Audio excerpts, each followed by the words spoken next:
আজ দুপুর ৩টায় সিলেট রাজশাহীর ম্যাচ দিয়ে শুরু হচ্ছে বাংলাদেশ প্রিমিয়ার লিগের দ্বাদশ আসর। জাঁকজমকভাবে আয়োজনের পরিকল্পনা থাকলেও নানা সীমাবদ্ধতায় এবারের বিপিএল শুরু হচ্ছে সাদামাটা আয়োজনে। ৬ দলের এই আসর শুরু থেকে বিতর্কে ভরা। বিসিবির নীতিমালা, জামানত ইস্যু, উদ্বোধনী আয়োজন ও ফ্র্যাঞ্চাইজি মালিকানা সব মিলিয়ে প্রশ্নের মুখে বিপিএল।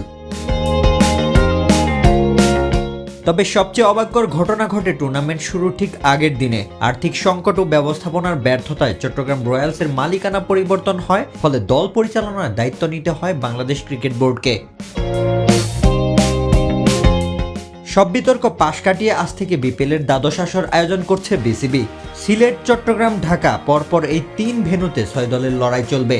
আগামী ২রা জানুয়ারি পর্যন্ত ৬ দিনব্যাপী সিলেটে চলবে বিপিএলের প্রথম পর্ব। অংশগ্রহণকারী দলগুলো হলো Sylhet Titans, Dhaka Capitals, Noakhali Express, Rajshahi Warriors, Rangpur Riders ও চট্টগ্রাম রয়্যালস। দেশের সার্বিক পরিস্থিতির কারণে এবারের বিপিএলে উদ্বোধনী আয়োজনও রাখা হয়েছে সীমিত পরিসরে। পাশাপাশি ২ ম্যাচের মধ্যবর্তী বিরতিতে থাকছে একটি সংক্ষিপ্ত কনসার্ট। প্রথম ম্যাচের আগে দুপুর ২টা ১৫ মিনিটে শুরু হয়ে ১৫ মিনিটের মধ্যেই শেষ হবে প্রাথমিক আয়োজন। এছাড়াও ২ ম্যাচের মাঝের বিরতিতে প্রায় ১ ঘন্টা ৪৫ মিনিট ধরে চলবে সাংস্কৃতিক অনুষ্ঠান। উদ্বোধনী অনুষ্ঠানের আয়োজনের শুরুটা হবে প্রয়াত ওসমান হাদির স্মরণে ১ মিনিট নীরবতা পালনের মধ্য দিয়ে।